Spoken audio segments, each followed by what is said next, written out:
Ya, baik, bismillahirrahmanirrahim. Assalamualaikum warahmatullahi wabarakatuh. Oke, baik, selamat pagi rekan-rekan mahasiswa yang saya sayangi dan juga saya banggakan.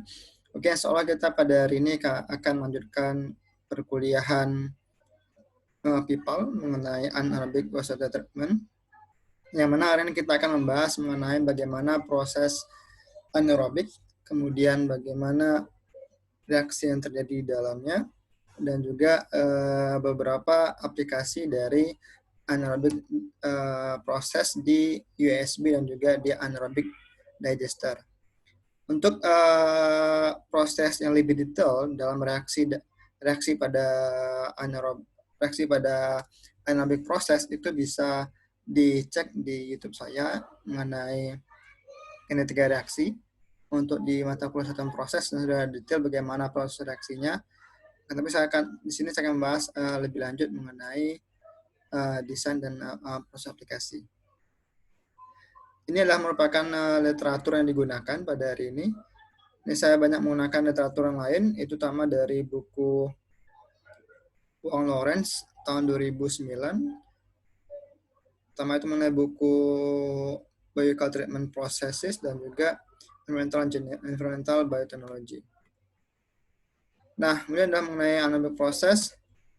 Nah, di sini bahwasanya pada proses anaerobik, bagian yang paling utama dari proses anaerobik itu adalah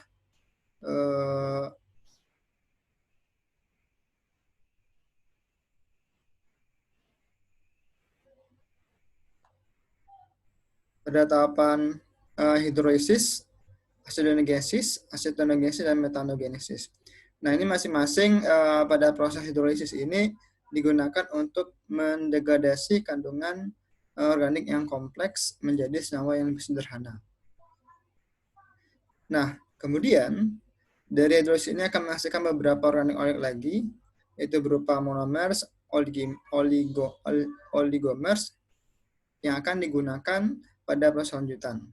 Sehingga nanti akan ada tahapan selanjutnya, itu merupakan proses pembentukan asetat dan proses pembentukan gas metan. Nah, untuk proses hidrolisis tadi itu merupakan proses perubahan komponen organik yang tadi, baik berupa lipid, polisakarida, protein, dan juga asid. Nah, kemudian dari hasil organik tadi akan diproses menjadi pada proses asidifikasi, membuat menjadi jadi organik yang dihasilkan dari proses hidrolisis akan dilanjutkan untuk proses memproduksi fatty acid, yang mana fatty acid tadi menjadi satu komponen yang digunakan untuk proses pembuatan asetat. Dan di sini untuk proses asetat tadi itu namanya proses acetogenesis, dan baru terakhir ada tahapan pada proses pembuatan gas metan pada tahapan metanogenesis pada menggunakan bakteri metan. Nah, di sini masing-masing pada proses anaerobik ini rata-rata memiliki bakteri yang berbeda-beda, sehingga tipe bakteri yang ada dalam organik pada proses anaerobik pun juga bervariasi. Oleh karena itu, dengan ada yang bervariasi ini akan menyebabkan beberapa hal yang harus diperhatikan dalam proses dalam anaerobik, dan juga bagaimana nantinya untuk menjaga agar proses anaerobik itu dapat berjalan dengan baik. Nah, untuk proses reaksinya, ini adalah proses reaksi untuk produksi gas metan pada proses anaerobik proses. Dan di sini ada beberapa tahapan, ada gas metan dari senyawa karbon dioksida dengan hidrogen ataupun H2O dengan cara dehidrogenisasi, itu proses penghilangan kadar hidrogen, dan juga metan produksi dari senyawa metan dan juga menggunakan senyawa hidrogen. Nah, masing-masing ini menghasilkan senyawa metan. Jadi yang untuk acetogenesis ini menghasilkan senyawa asam asetat, dan ini akan digunakan untuk proses produksi gas metan di sininya. Nah, sehingga dalam proses tadi, reaksi tadi itu ada reaksi dari awal, itu akan berkontinuous dari reaksi 1, dari pirolisis menjadi dilanjutkan dengan proses asitogenesis, dan menunjukkan dengan proses acetonegenesis, dan juga proses metanogenesis terakhirnya. Nah, untuk kinetika reaksi, ini ada beberapa yang bisa digunakan dari proses reaksi ataupun formula yang kita gunakan di proses aerobik. Nah, ini bisa kita gunakan nanti untuk beberapa proses desain, seperti penggunaan berapakah waktu lama waktu tinggalnya, kemudian berapakah kandungan slide yang akan diproduksi, dan juga berapa kandungan konsentrasi bakteri yang ada. Ini biomasa dan juga produksi slide lain-lainnya. Nah, ini bisa kita gunakan dalam proses desain nantinya. Dan yang terpenting adalah kita bisa menentukan kira-kira bagaimanakah jumlah organik yang akan diolah pada proses anaerobik nantinya. Nah, kekurangan dan kelebihan di sini adalah, untuk kelebihan pada proses anaerobik itu pertama, rata-rata anaerobik ini bisa digunakan dengan jumlah beban organik yang cukup besar dan stabil. Kemudian produksi slide-nya pun juga berkurang. Karena apa? Karena di sini rata-rata slide yang dihasilkan itu adalah pertama dari proses degradasi kandungan karbon COD, dan juga adalah proses degradasi dari senyawa volatil solid yang ada. Nah, nanti masing-masing untuk proses anaerobik ini akan lebih lanjut di bagian aplikasi karena tujuannya berbeda-beda. Nah, karena merupakan proses anaerobik, rata-rata proses anaerobik ini kebutuhan kadar nitrogen, baik itu nutrien, baik itu nitrogen ataupun fosfat, itu sangat berkurang. Karena apa?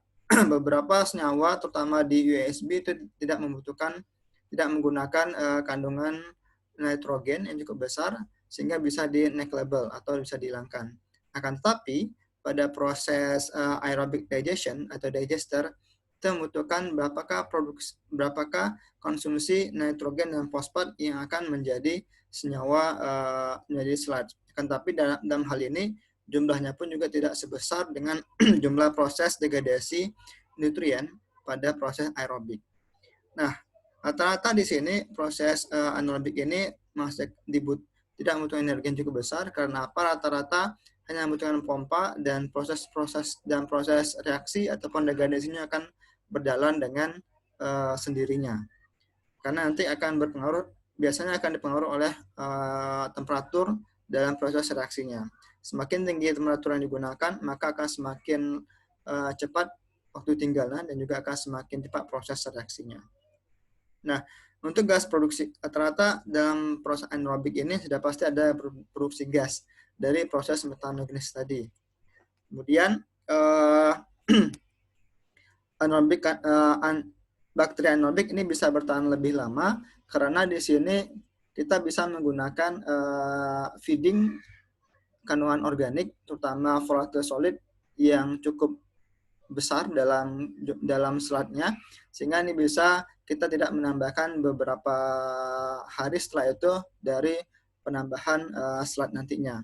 Terutama pada anaerobic digester itu rata-rata kadar jumlah feeding slide-nya itu akan berselang cukup lama, sehingga di sini waktu tinggalnya pun akan semakin lama dalam bentuk harian. Sedangkan untuk waktu tinggal bagi USB itu dalam waktu jam, sekitar 8 hingga 10 jaman. Nah, ini adalah rata-rata untuk produksi solid dari solid yang akan dibuang, baik itu di USB ataupun di anaerobic digester, itu akan menghasilkan slide yang cukup stabil. Sehingga di sini hampir seluruh kandungan organiknya pun juga sudah terdegradasi. Akan tapi di sini biasanya masih terdapat beberapa bakteri yang cukup berbahaya. Itu kekurangannya. Nah, kemudian kekurangan lagi adalah biasanya pada proses anaerobik ini sangat sensitif untuk beberapa komponen yang toksik. Contoh seperti tidak boleh adanya kadar oksigen, kemudian metal dan lainnya. Dan pada proses anaerobiknya pun kita tidak bisa mengontrol, karena ini akan berjalan secara natural. Kecuali ada tadi beberapa hal dalam kandungan senyawa toksik yang mampu mengganggu proses dalam anaerobik. Kemudian karena proses anaerobik pastinya kita membutuhkan waktu yang cukup lama untuk proses startupnya, sekitar 8 hingga 12 minggu. Di sini kita harus menciptakan kondisi anaerobik terlebih dahulu sebelum di startup. Nah, biasanya proses anaerobik ini kita startup dengan cara penambahan beberapa slot yang memang sudah berasal dari proses anaerobik. Kemudian itu akan ditambahkan dengan senyawa, tambahkan dengan bakteri-bakteri yang ada ataupun bakteri starter, dan juga kandungan organik seperti limbah yang mengandung kandungan COD yang cukup tinggi ataupun volatile solid yang cukup tinggi. Sehingga dengan adanya tadi, maka bakteri-bakteri anaerobik yang telah ada pada anaerobic starch itu akan cepat berkembang biak, kemudian akan bisa langsung dengan adanya makanan tadi, maka bakteri terus akan tumbuh dan akan berkembang biak. Setelah sekitar 8 hingga 12 minggu, maka reaktor akan siap digunakan untuk mengolah air limbah yang telah disiapkan. Nah, kemudian di sini kekurangannya ini adalah kekurangannya biasanya kandungan nutriennya terutama amonia, kemudian nitrit dan nitrat itu tidak ada.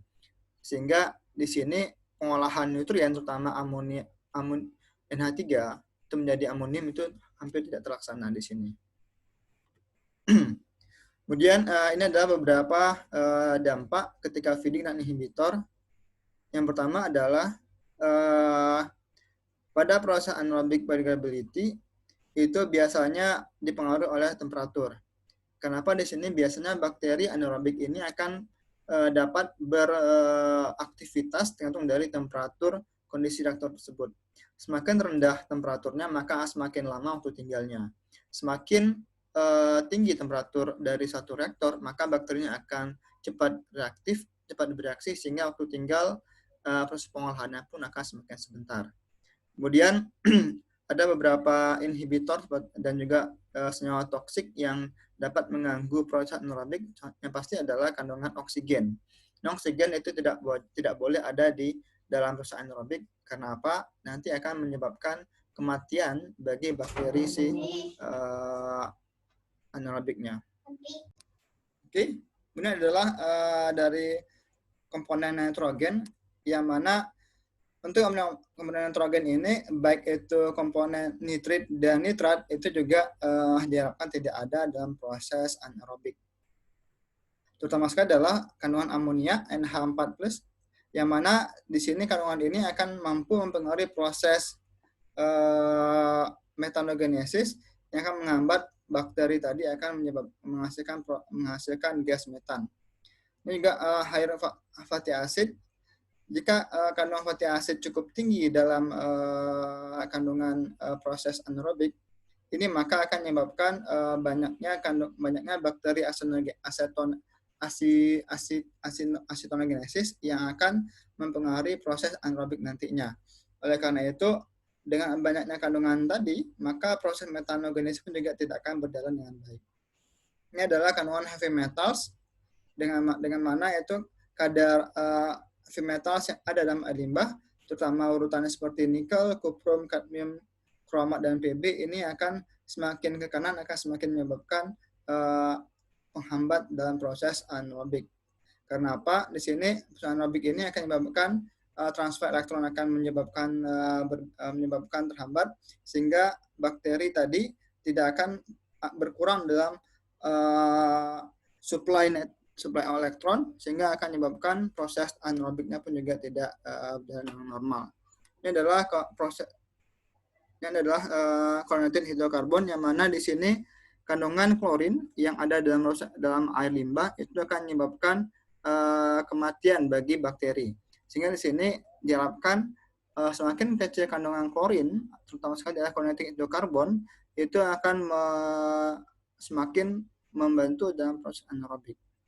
Ini adalah aromatic compound seperti benzen, toluene, dan yang lainnya, dan juga kandungan sulfit, hyposulfit, dan sulfat, terutama hidrogen sulfat, ini akan menyebabkan proses metanogenesis dalam proses anaerobik akan terhambat sekali. Ini ada desain. Untuk desain dari proses anaerobik di sini diharapkan ada beberapa perhitungan atau beberapa hal yang harus diperhatikan.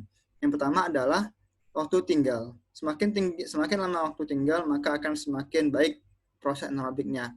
Tetapi di sini waktu tinggal pun juga akan dipengaruhi oleh temperatur yang akan digunakan dalam reaktor tersebut.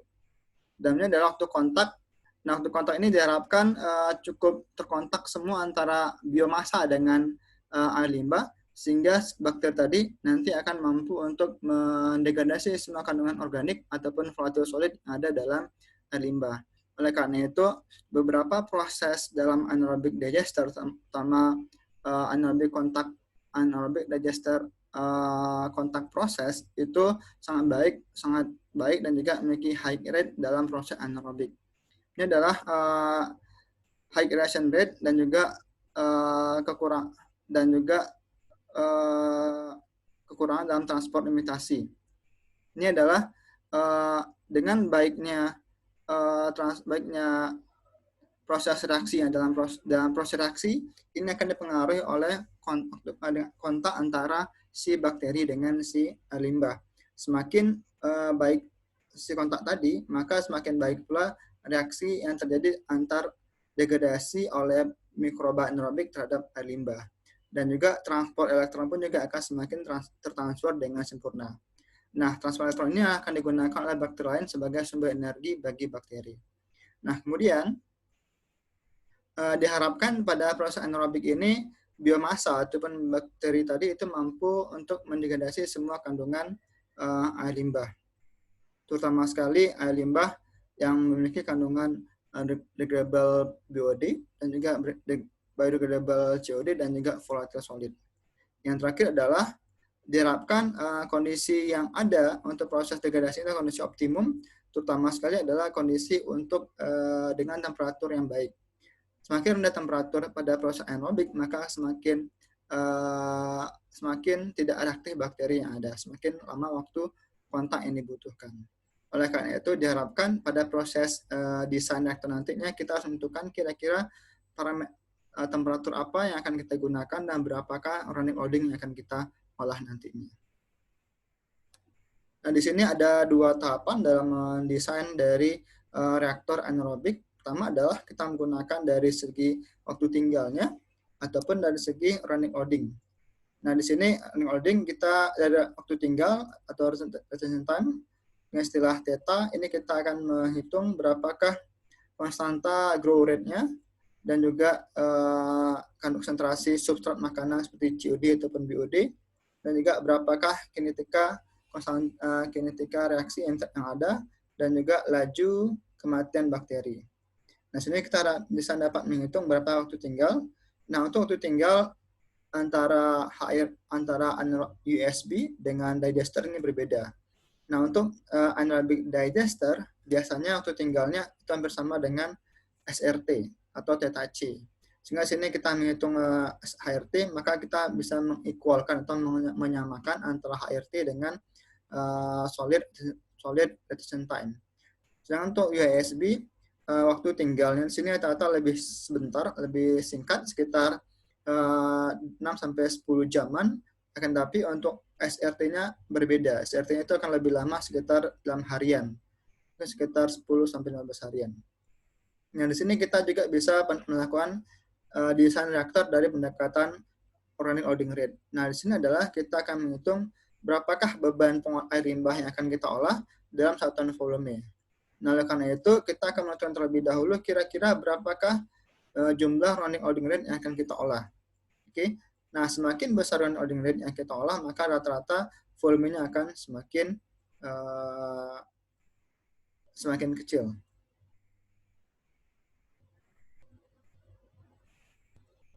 Oke.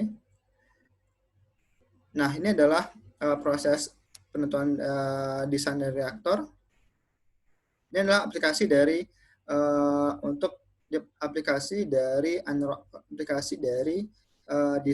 aplikasi dari penggunaan anaerobic proses. Yang pertama adalah upflow anaerobic sludge blanket, yang mana USB ini merupakan salah satu teknologi yang cukup bagus dalam proses pengolahan air limbah karena kita mampu menggunakan high rate anaerobic wastewater treatment Jadi kita bisa mengolah air limbah dengan loading ataupun beban yang cukup besar. Kemudian untuk tinggalnya lebih sebentar. Kemudian jumlah solid yang akan dihasilkan juga cukup bagus dan juga cukup besar, karena di sini kita akan menghitung berapakah degradasi kandungan COD menjadi biofilm atau biomasa. Kemudian kita juga akan menghitung berapakah jumlah solid partikel yang akan dihasilkan di effluent itu semakin kecil, karena di sini waktu untuk satunya cukup besar, cukup lama, dan akan dihasilkan biogas yang bisa kita pisahkan dari air dan kita bisa gunakan secara langsung. Ini biasanya pemisahan biogas ini ada di bagian separator pada unit USB tersebut, bagian atas terutama sekali. Nah, ini adalah desain dari USB. Jadi ada 3 zona pada USB ini. Pertama ada zona settling, yang mana digunakan untuk memisahkan antara air dengan gas. Jadi nanti gasnya akan melewati corobong ini. Dan juga dengan adanya ini, maka dengan ada separator elemen, maka padatan ataupun partikel solid akan mengendap ke bawah. Dan ini adalah zona transisi antara zona pemisahan gas dan air dan juga zona anaerobik. Nah, dengan adanya semakin banyaknya kandungan volatile solid yang kandungan solid dan juga volatile solid yang mengendap ke bagian sludge, maka di sini air limbah di sini akan cepat untuk si sludge akan mengolah si kandungan SCOD dan juga kandungan volatile solid, sehingga di sini akan dihasilkan biofilm lainnya. Nah, ini adalah bentuk penampang dari bagian bawah dari si USB, yang mana biasanya influent dari USB itu adalah berada di bagian bawah sini, sehingga airnya itu naik dari bawah ke atas. Nah, di sini ada beberapa influent distributor yang bagian bawah tadi akan masuk beberapa influent box dan nanti akan melewati wires dan juga baru masuk ke bagian dari akan masuk ke bagian USB-nya. Nah, di sini wires-nya digunakan untuk memisahkan padatan atau partikel yang yang mampu memisahkan dengan padatan dan airnya. Nah, perlu diingat di sini untuk USB ini rata-rata digunakan untuk mengolah air limbah yang memiliki kandungan organik yang cukup tinggi. Contoh seperti pengolahan air limbah untuk dairy atau seperti peternakan dan juga rumah pemotongan dan lainnya. Hal ini berbeda dengan anaerobic digester. Anaerobic digester itu digunakan untuk mengolah sludge. Jadi proses konsepnya pun juga berbeda, prosesnya pun juga berbeda. Kemudian ini adalah bagian separator dari USB, yang mana separator ini memiliki zona sekitar 20 hingga 25% dari total ketinggian si USB. Rata-rata ketinggian USB ini sekitar 6 meteran, 6 sampai 10 meter, rata-rata 6 meteran digunakan dalam desain. Di sini memiliki perbedaan dalam posisi si separator. Ini adalah separator posisinya tercelup dari air, sehingga hanya berupa pipa gas saja yang akan keluar dari area air. Nah, sini ada beberapa masing-masing ketinggiannya, sehingga kita bisa mendesain kira-kira bagaimanakah posisi si separator nantinya. Dan kemudian untuk separator jenis yang kedua adalah separator dengan cerobong itu adalah timbul dari permukaan air, sehingga di sini gasnya akan terkomposi dan juga langsung keluar, dan juga dimensi dari separator juga akan berbeda. Sedangkan yang terakhir itu adalah dengan hybrid separator, yang mana di sini kita memiliki ruang kosong yang digunakan untuk maintenance. Ya, ketika ada proses permasalahan dalam proses cerobong sini, untuk mencegah tidak terjadinya ledakan, maka kita akan bisa membuka bagian ini, bagian pintu ini untuk mengeluarkan gas ke lingkungan. Nah, untuk kereta desain bagi USB, saya bilang tadi bahwasanya untuk USB ini kita akan melihat bagaimanakah fungsi dari temperatur. Nah, di sini fungsi temperatur ini temperatur dengan rendah sekitar di bawah 20 derajat Celcius itu jumlah organik loadingnya pun juga semakin kecil, yang waktu tinggalnya pun juga akan semakin lama.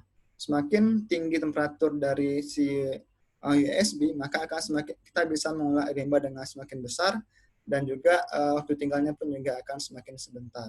Sehingga di sini untuk USB proses pengolahannya akan dipengaruhi oleh temperatur, dan semakin tinggi temperatur itu semakin bagus untuk proses pengolahan, dan kita bisa mengolah dengan loading organik yang cukup tinggi. Ini adalah perhitungan yang kita bisa gunakan dalam proses desain bagaimana kita menghitung berapa jumlah metan yang dihasilkan. Yang mana ini rumusnya bisa lihat di sini. Nanti kita akan menghitung berapakah jumlah produksi sludge dari proses tadi. Ini ada berapa konversi organik menjadi sludge. Ini ada 1,42. Dan kita harus menghitung dulu berapakah nilai yield dari si sludge tadi dan berapakah total sludge yang akan diproduksi dengan rumusnya sebagai berikut. Nah, ini adalah tahapan desain dari USB. Pertama ada kita tentukan dulu kira-kira di temperatur berapa kita akan mendesain si USB tadi dan berapa dan jumlah run loadingnya. Ini kita tentukan berapa volume dan juga HRT yang akan kita olah. Kemudian kita bisa tentukan kira-kira seberapa tinggikah dimensi total dari ketiga zona tadi, baik zona settling, transisi, ataupun sludge. Nah, di sini kita bisa tentukan lebih awal dari kita desain kira-kira berapakah ketinggian dari si tinggian dari USB. Sehingga kita bisa mendesain apakah nanti USB-nya berupa sirkular ataupun rektangular atau persegi panjang. Kita akan menghitung, ini adalah lanjutannya, dan menghitung berapakah jumlah sludge yang diproduksi dari konversi organik dari BOD dan juga HOD, dan juga menghitung berapakah wasted sludge. Jadi dari sana kita akan menghitung ketika proses tadi berlangsung, berapakah sludge yang akan dikeluarkan dari proses USB, dan kira-kira dari proses tadi, berapakah gas metan yang diproduksi. Oke, ini adalah tahapan desain untuk USB. Nanti contohnya, untuk contoh di sini, kita desain di sini sudah hampir sama dengan konsep yang dibuat oleh teman kelompoknya, sehingga di sini dengan konsep desain tadi, saya juga ngecek sudah oke. Untuk kelompok USB sudah cukup bagus dalam desainnya. Nanti akan kita lanjut di bagian latihan. Nah, untuk anaerobic digester atau AD atau AD. Nah, di sini anaerobic digester merupakan salah satu proses anaerobic, merupakan salah satu teknologi dari anaerobic treatment yang cukup lama digunakan untuk proses pengolahan kandungan solid ataupun kandungan feses dari suatu ternak sapi ataupun lain. Yang mana untuk proses anaerobic digester ini diharapkan itu adalah memiliki kandungan solid yang cukup tinggi akan kadar volatile solidnya, dan juga mungkin masih ada kandungan COD di sini. Sehingga di sini untuk proses anaerobic digester ini rata-rata kita akan mengolah si kandungan sludge ataupun kandungan bahan solid yang mengandung tinggi kandungan volatile solid. Nah, di sini anaerobic digester itu menggunakan proses mikrobiologi secara anaerobik pastinya, yang mana juga akan menghasilkan gas metan, CH4, CO2, dan juga kandungan organik lainnya. Kemudian di sini kita akan menggunakan basis perhitungan menggunakan basis total solid dan juga volatile solid. Kenapa? Karena dalam proses anaerobic digester ini kita lebih mengolah kandungan sludge-nya, bukan dari kandungan total, bukan dari kandungan si air limbahnya. Nah, beberapa aplikasi dari anaerobic digester ini bisa dilihat dari proses cell treatment pada pengolahan WWTP ataupun pada pengolahan IPLT, instalasi pengolahan lumpur tinja. Nah, di sini biasanya anaerobic digester ini pada proses pengolahan lumpur tinja, setelah lumpur tinja tadi dipisahkan antara air dengan sludge-nya, maka saat tadi akan bisa dimasukkan ke anaerobic digester, sedangkan airnya akan diproses di proses water treatment. Oke, ini adalah contoh dari proses anaerobic digester, yang mana di sini kita akan masukkan satu solid tadi yang banyak mengandung kandungan. Diharapkan di sini kandungan volatile solid tadi adalah minimal sekitar 65% dari total solidnya. Nah, diharapkan semakin tinggi kandungan volatile solid dalam total solid, maka akan semakin banyak gas yang akan dihasilkan. Karena kita akan mengharapkan dengan tingginya kandungan volatile solid, maka akan semakin tinggi pula gas metan dihasilkan. Nah, untuk volatile solid itu biasanya juga mengandung kandungan COD, yang mana di sana dengan adanya bantuan tadi, sehingga proses reaksi anaerobik akan berjalan dengan baik. Nah, ada beberapa teknologi yang digunakan, update teknologi yang digunakan dalam anaerobic digester.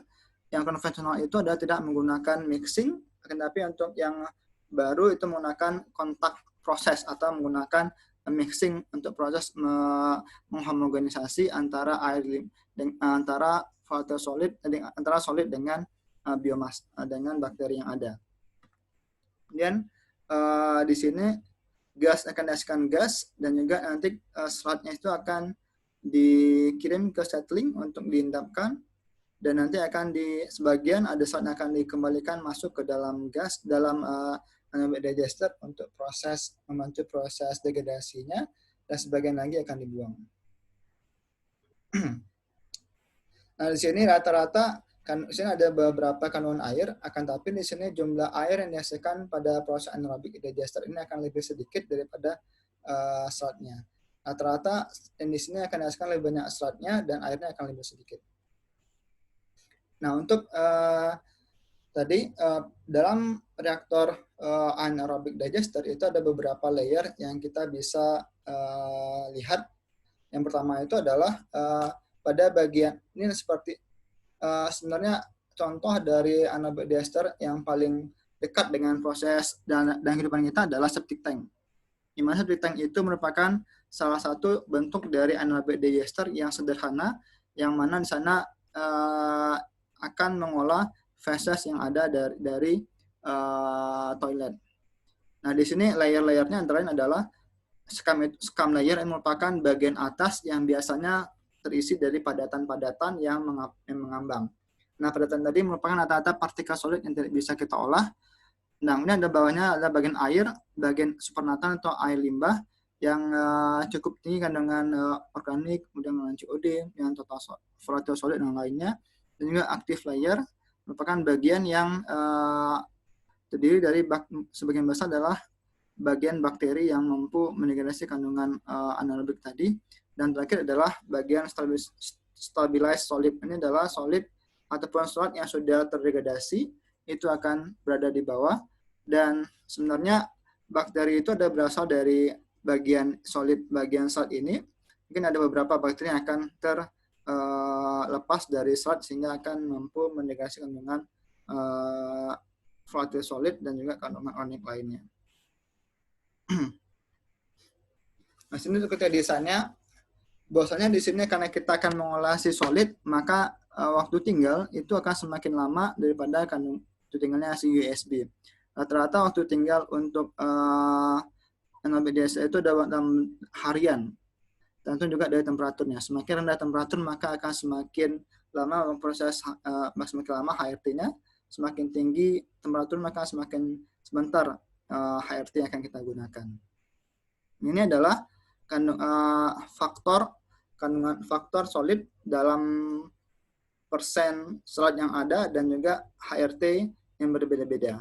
Oke, di sini kita bisa lihat semakin tinggi persen solid yang ada dalam satu limbah, maka akan semakin tinggi pula volatile solid faktornya.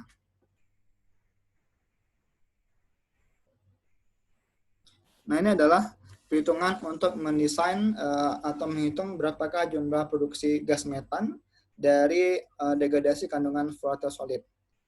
Nah, sini dari debit yang masuk dikali dengan value solid yang ada. Nah, ini adalah untuk konversi kalau menggunakan galon. Kalau tidak ada, kita langsung menggunakan kilogram menjadi miligram.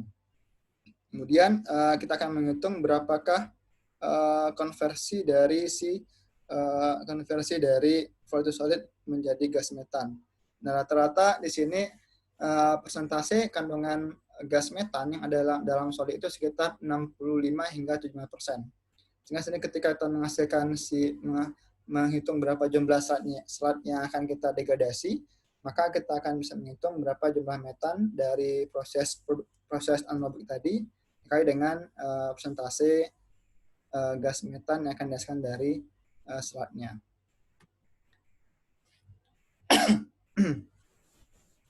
Oke, ini adalah tahapan desain. Pertama ada kita akan menghitung berapakah kandungan volatile solid dari sumber. Nah, karena di sini anaerobik digester ini akan mengolah kandungan solid, maka kita akan menghitung berapa jumlah solid yang dihasilkan. Yang pertama adalah kita bisa menghitungnya dari jumlah orang. Nah, biasanya dalam satu orang itu berapakah jumlah per kapita solid yang akan dihasilkan. Atau yang kedua adalah kita akan menghitung berapakah jumlah solid yang akan terdegradasi pada proses primary treatment untuk proses wastewater treatment plant. Dan juga yang kedua adalah berapakah sludge yang akan diproduksi, akan dibuang pada proses secondary clarifier. Nah, itu adalah dua sumber tadi. Pertama sumbernya kita bisa menghitung volatile solid dari sumbernya langsung dari berapakah jumlah orang ataupun jumlah orang yang akan jumlah orang dalam satu area yang akan kita olah lumpur tinjanya. Dan adalah berapakah jumlah solid yang akan terpisahkan dalam primary treatment dan berapakah jumlah sludge yang akan dibuang dari secondary clarifier. Karena apa? Dari kedua sumber tadi biasanya partikel solid akan dikirim ke digester.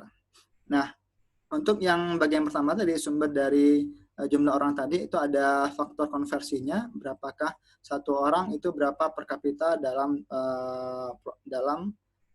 yang menghasilkan volatile solidnya. Yang kita akan menghitung berapakah volume raw sludge yang akan dikirim ke sludge digester. Kita akan menghitung berapa volume digesternya dan kita akan menghitung berapa HRT-nya. Dan ini baru kita akan menghitung berapakah volume sludge yang akan diolah dan terakhir adalah berapakah produksi gas metan. Oke, ini adalah tahapan dalam desain anaerobic digester. Kita akan masuk ke latihannya dan saya cek untuk kelompok yang anaerobic digester dan saya cek itu sudah cukup bagus sehingga di sini kita akan bisa digunakan sebagai rujukan dalam perhitungan. Dan ini sudah saya cek semua dan juga saya cek dengan berdasarkan referensi saya sudah oke. Untuk referensi ini saya akan uploadkan buku yang ada dari referensi tadi sebagai bahan pertimbangan dalam mendesain anaerobic digester untuk tugasnya. Oke, sekian dari saya. Semoga bisa bermanfaat dan juga bisa digunakan untuk sebagai tambahan ilmu bagi rekan-rekan mahasiswa semua. Sekian dari saya. Assalamualaikum warahmatullahi wabarakatuh.